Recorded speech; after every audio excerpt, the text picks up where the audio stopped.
안녕하세요. 자, EPL 재개를 맞아서 모처럼 저희 볼만찬이 해축 영역에 뛰어들었습니다.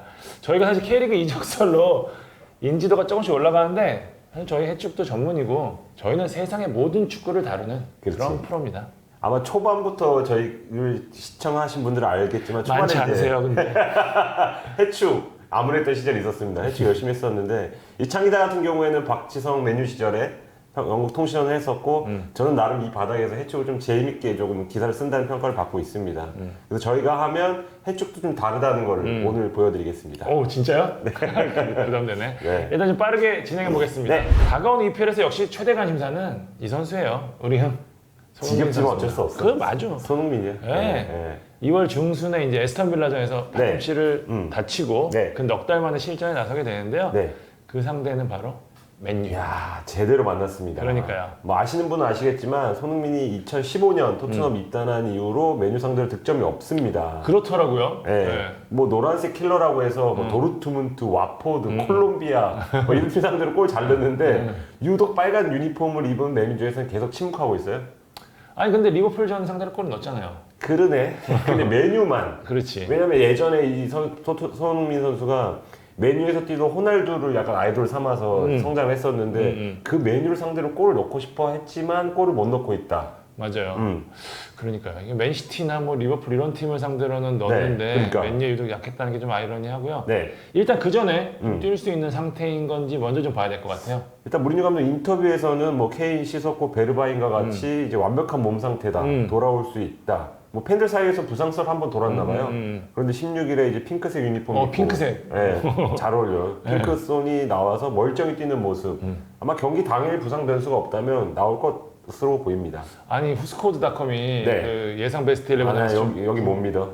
네. 불안한 전망을 해놔서 좀 그렇긴 한데 네. 일단은 제가 예전에 군사훈련을 받았던 선수한테 직접 들었던 건데 당시에 이제 안 쓰는 근육을 쓰다 보니까 네. 못 만드는데 시간이 좀 걸린다고는 하더라고요. 그렇지. 하물며 이제 소니는 앞서 지금 언급드린 대로 네. 팔부상도 있어서 쉬었고 때문에 100%가 아닐 가능성이 높고 무리뉴 감독이 어쨌든 공격수의 줄부상 때문에 굉장히 고생을 했잖아요. 네, 그렇죠. 그렇기 때문에 굳이 무리하지 않을 수도 있겠다 싶기도 하고 근데 그래도 조커라도 뛸 거 아니겠어요? 무조건 나올 거예요. 네, 무조건 나올 거예요. 네. 관건은 자리예요. 그렇지. 왼쪽인지 오른쪽인지. 네. 베르바인이 나오면 오른쪽이고 모어러가 나오면 왼쪽이고. 그렇지. 아마도 일단 왼쪽이 손흥민이 편해하는 자리니까 네. 무리뉴 감독 입장에서는 반드시 이겨야 되는 경기. 그렇다면 에이스 선수의 성향을 맞춰주지 않을까 싶으면 왼쪽에서 뛴다? 그러면 상대는 에런 완비사카. 와, 완전 괴물이죠. 뭐 전문가들이 지금 EPL에서 수비만큼은 네. 1대1 최고라고 인정하는 선수 아니겠습니까? 완 비사카 같은 경우에는 한 번 제치잖아요. 그럼 따라와서 그 앞에 서 있어요. 그러니까 약간 강백호가 파리채블로킹 제쳤는데 하듯이.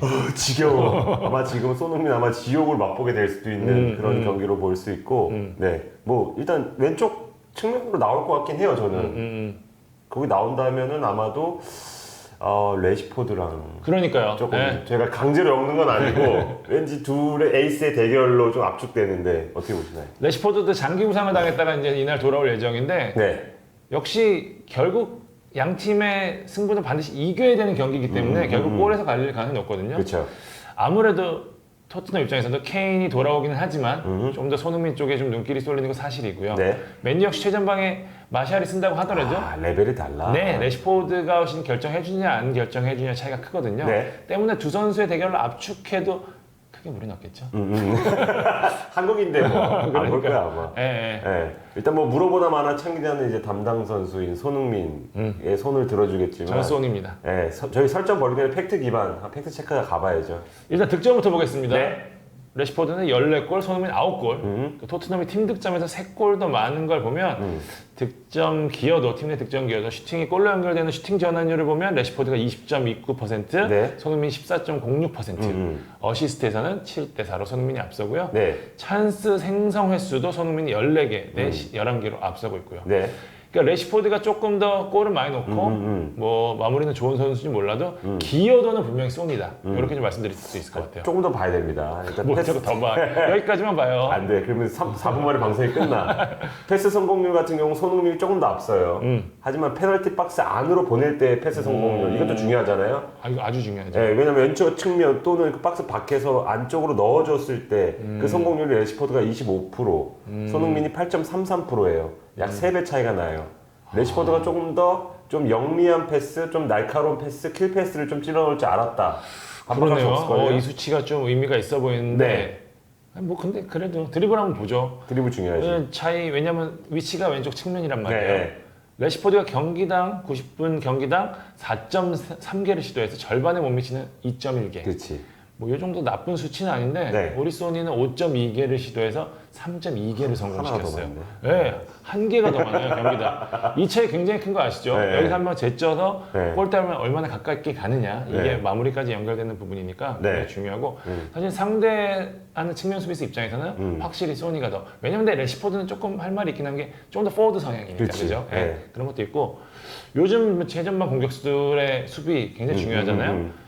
손흥민이 0.8개 경기당 평균 태클이 레시포드 0.5개 인터셉트도 손흥민이 0.5개 레시포드 0.3개 그러니까 전체적으로 손흥민이 팀에 기여하는 게 굉장히 높다라는 게 수치에서 좀 나타난단 말이죠. 아, 레시포드 잘 안 뛰는 거 안 뛰나? 아 근데 그렇지도 않은데 소니가 유난히 올 네. 시즌 특히 무리뉴 감독이 워낙 또 수비 가담을 강조하니까 저희 초반 방송에서 창 기자가 열변을 토했잖아요. 수비 왜 시키냐고 자꾸 거의 그렇지. 윙백처럼 써갖고 이날도 그럴 수 있을 것 같습니다. 근데 손흥민이 잘하는 거 있어요 기록상으로. 이두 선수가 올 시즌 나란히 EPL에서 카드 2장씩 받았어요. 나도 카드 얘기하는 거야. 근데 이제 레시포드 같은 경우에는 노란색, 손흥민 같은 경우는 빨간색.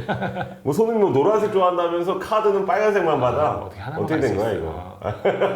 아니 그냥 네. 요거 얘기하기는 좀 우울하긴 한데 어쨌든 우리가 앞에 네. 기록부터 보면은 네. 경기 전체적으로 영향이 더 큰 선수는 소니 아, 결정 짓는 건 레시포드다 네. 이렇게 좀 정리할 수 있을 그렇지, 것 같고요. 그렇지, 네. 앞서 얘기했지만 이제 소니가 사실 무리뉴 감독 초창기 때는 비대칭 전형을 쓰면서 하프윙에 가까운 형태로 뛰었기 때문에 네. 수비적인 영향을 많이 받을 수밖에 없었지만 이제 수비가 좋은 데이비스가 돌아왔잖아요. 그러니까 소니가 더 공격적으로 활용할 수 있는 토대가 마련됐기 때문에 저는 이번 경기는 두 팀의 이제 두 선수의 공격력을 볼 수 있게 거기서 이제 결정이 날 것 같고요. 네. 우리가 자꾸 노란색 얘기하는데 손흥민 선수 어디 갔다 왔습니까? 해병대. 빨강의 상징 해병 갔다 왔잖아요. 해병대 바이브가 남아있으면 네. 빨간색 보고 흥분할 수밖에 없어요. 악 물어? 그렇지. 네. 아, 근데 머리도 뭔가 군기가 딱 보여 아직도. 그렇죠. 아직 짬이 좀 네, 남았죠. 아직 짬이 남아서 덜 자라갖고 하여튼간 진짜 두 선수보다 제가 좋아하는 선수여서 왼쪽 윙 뭐 포워드 쪽에서는 거의 지금 탑이잖아요. 그렇죠. 예, 이제 맨시티 아스널전에서 스털링이 그렇게 탈탈 터는 거 보고 아스널을 손흥민도 저렇게 했으면 좋겠다. 그리고 최근에 나온 그 조사가 있었죠. 최고의 윙포워드 중에 소니는 세 손가락에 들었는데 레시포드는 못 들어갔어요. 레시포드 이제 부상이 길었잖아요. 네. 그래서 레시포드의 부상 복귀전이라는 것도 두 선수를 저희가 엮은 그런 이유가 될 것 같습니다. 무리뉴 감독의 전현 소속팀이라는 점에서도 좀 엮이는 게 있고 네. 재밌기도 있고 이외에도 재밌는 요소가 굉장히 많은데 맨유 팬들 입장에서 아마 이 부분을 굉장히 주목할 것 맞아요. 같아요. 저도 궁금해요. 네, 부상에서 돌아온 폴 포그바, 그다음에 포그바 부상 기간 에이스로 부상한 브루노 페르난데스. 네. 이 두 선수의 공존 여부를 아마 굉장히 저도 굉장히 궁금하고 네. 말씀하신 대로 만 기자도 굉장히 궁금해하는데 이건 예전에 잉글랜드 대표팀 스램제 공존 문제에 이어서 거의 그렇게 그 정도라고 봐도 돼요, 진짜로. 네. 이게 잘 된다? 그러면 포그바 잔류 가능성이 있고요. 네. 맨유 입장에서는 굳이 그릴리시 같은 선수한테 돈을 많이 쓸 필요도 없어요. 다른 쪽에 돈을 더 쓸 수도 있고 맨유 입장에서는 향후 계획을 잡는 데 있어서도 굉장히 중요한 부분. 안 맞는다? 그렇다면 포그바 다시 정리하겠죠. 일단은 연습 경기에서 이제 공존을 확인했는데 네. 당시 이제 포그바를 좀 더 전진 배치하는 경우가 위쪽으로. 많았었고 네. 브루노 페르난데스의 플레이메이킹 능력을 극대화시키는 등의 다양한 실험을 했거든요. 네. 근데 뭐 결과를 보니까 아직까지 100%는 아닌 것 같아요. 그러니까요. 사실 말씀하신 대로 스램제 상황을 봐도 그렇고 네. 이런 유형의 선수 두 명을 같이 두기가 굉장히 쉽지가 않아요. 어려워. 네, 쉽지가 않기 때문에 일단 영국에서는 그래서 프레드가 나올 수 있지 않을까라는 예상의 목소리도 좀 있더라고요. 네. 일단 왜냐하면 두 선수 모두 볼을 많이 잡아야 되고 그렇죠. 자기가 중심이 돼야 되는 선수들이기 때문에 네. 단기적으로 풀어내기엔 좀 쉽지 않을 것 같아요. 네. 근데 어쨌든 토트넘 입장에서는 두 선수가 같이 뛴다? 공정이 되든 안 되든 부담스러운 건 사실이죠. 일단 중단 전에 프레드, 마티치 그리고 부페가 이렇게 세 명이 나왔을 때가 그 균형이 굉장히 좋았어요. 밸런스가 굉장히 좋았죠. 네. 그래서 그거 그대로 밀고 가야 된다 하는 전문가도 있었는데 근데 포그바가 돌아오면서 좀 고민이 많아진 건 분명한 것 같아요. 그렇죠. 왜냐하면은 솔샤르 감독 입장에서도 포그바를 벤치에 앉히기가 네. 일단 이 팀은 어쨌든 현재로선 브루노 페르난데스가 우선이거든요. 포그바를 벤치에 앉히기가 쉽지 않을 거예요. 그런 결단 내리기 쉽지 여기 않죠. 엄청 따가울 걸. 그러니까요. 그렇기 때문에 네. 자기도 이제 포그바 입장에서도 맨유에서 잘하는 것도 중요하지만 또 혹시라도 문제가 되면 레알이나 이런 데 가야 되기 때문에 네. 자기 진가를 보여줘야 되거든요. 그러니까. 그렇게 될 경우에는 또 무리한 플레이를 할 수도 있고 여러모로 좀 어떤 상황이 이어질지 뭐 네. 그 전까지 보도에서는 포그바가 브루노 페르난데스와 발을 맞추니까 굉장히 좋아했다 뭐 이런 얘기도 많았기 때문에 어떤 형태로 나올지 좀 지켜볼 필요가 있을 것 같습니다. 저희 바람은 이제 손흥민이 카메라 많이 잡히길 바라지만 포그바가 벤치에 나오든 뭐 선발로 나오든 그러니까요. 많이 잡겠네요. 네. 네. 근데 사실 영국 내에서는 뭐 포그바뿐만 아니고 손흥민 비롯해서 해리 케인도 좀 주목을 하는 것 같습니다. 야망 발언. 그렇죠. 야망 발언 이후로 연결된 팀이 바로 메뉴였어요. 그렇네요. 네네. 네, 실제로 2, 3년 전인가 메뉴가 실제로 오퍼를 했던 것으로 알려졌고 4천만 파운드가 했던 것 같고 케인도 1월 1일 부상 이후로 이제 처음으로 출전하는 겁니다. 진짜 복귀자가 엄청 많네요. 엄청 많아요. 네. 그래서 SNS에 올렸잖아요. 요리스와의 슈팅 대결 10개 중에 맞다, 6개가 맞다. 성공하고 근데 그것만 봐도 이제 팬들이 설레는 거죠. 아 케인이 돌아오는구나. 그렇지. 예. 그래서 이제 케인이 이 경기에서 만약에 메뉴를 밟아버리면 메뉴 팬들 입장에서 이러면서도 한편으로는 쟤 무조건 데려와야 되겠구나. 산초 안 될 거면 돈 쓸 수 있죠. 무조건 케인 데려와야 돼요. 그리고 메뉴가 전통적으로 잉글랜드의 최고의 선수를 항상 영입했어요. 뭐 시어로 같이 놓친 선수도 있지만 대부분 다 데려왔단 말이에요. 그렇죠. 그래서 다음 타겟은 무조건 케인으로 할 것이다. 그래서 이 경기에서 케인이 메뉴를 어떻게 상대하는지 그걸 좀 지켜볼 만할 것 같습니다. 자, 저희가 여러 가지 썰 풀었는데 네. 어떻게 될 것 같아요? 한번 좀 여기서도 해. 우리 뭐 틀리니까 그냥 막 하지 뭐. 그러니까 이게 제게 첫 경기라는 걸 변수를 그 청취자 여러분께서도 감안해 주실 거예요. 네, 변수가 많습니다. 저는 왠지 승리한 팀 없을 것 같아요.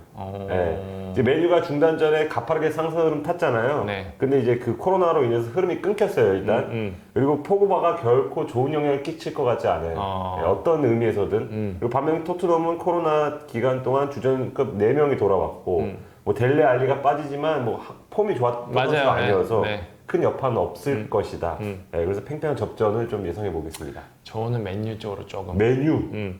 토트넘이 이 주축들이 돌아가긴 했지만 사실 수비적인 부분에서 개선이 쉽지가 않거든요. 사실 중앙 수비 같은 경우에는 워낙 좀 폼들이 떨어진 상태였고 네. 무리뉴 축구는 사실 수비가 제일 중요한데 전체적인 밸런스 면에서 맨유가 조금 더 나은 것 같아요. 레시포드까지 돌아왔기 때문에 좀 마시알과 콤비 플레이 주목되고요.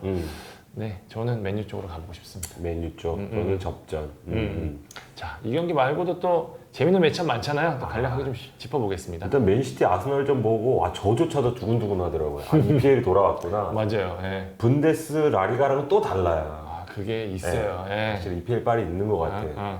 일단은 앞서 언급한 대로 가장 흥미로운 지점은 빅4 언저리인 것 맞습니다. 같아요. 예. 올 시즌에 강등권도 사실 관심이 떨어지고 우승은 이미 살짝 결정 났고 그러니까 리버풀, 맨시티가 이제 일단 두 자리는 거의 차지했다고 보고 네. 레스터 시티도 3위가 유력하다고 본다면 남은 자리는 결국 한 자리예요. 그렇죠. 예. 그래서 이제 첼시가 4위인 상태에서 가장 유리한 고지를 점한 상태에서 이제 그 에스턴 빌라 원정을 떠나고 아스날은 이미 패하면서 그렇죠. 뭔가 조금씩 더 멀어진 느낌이 있습니다. 그리고 토트넘 맨유전이 그래서 더 중요한 거예요. 예, 아마 이 첼시가 그 이후에 경기하거든요. 그러네. 그래서 그 경기 결과를 보고 이제 그 경기를 하기 때문에 조금 더 좀 지켜볼 만할 것 같습니다. 첼시는 토트넘 응원하겠죠? 그렇겠죠. 저는 22일에 열릴 에버턴 리버풀전. 머지사이드 더비. 네, 30년 만에 우승까지 이제 2승 남겨두고 있잖아요. 네. 하루빨리 우승 결정지고 싶어 할 거예요. 최근 이제 리버풀 쪽으로 기울긴 하지만 항상 치열하기로 유명했던 더비고 네. 여기에 이제 안첼로티 감독 부임 이후로 에버턴이 확 살아난 시점이 분명히 있잖아요. 네. 저는 안첼로티 감독 참 좋은 감독이라고 생각드는데 클럽과 이제 지락 대결도 재밌을 것 같고 네.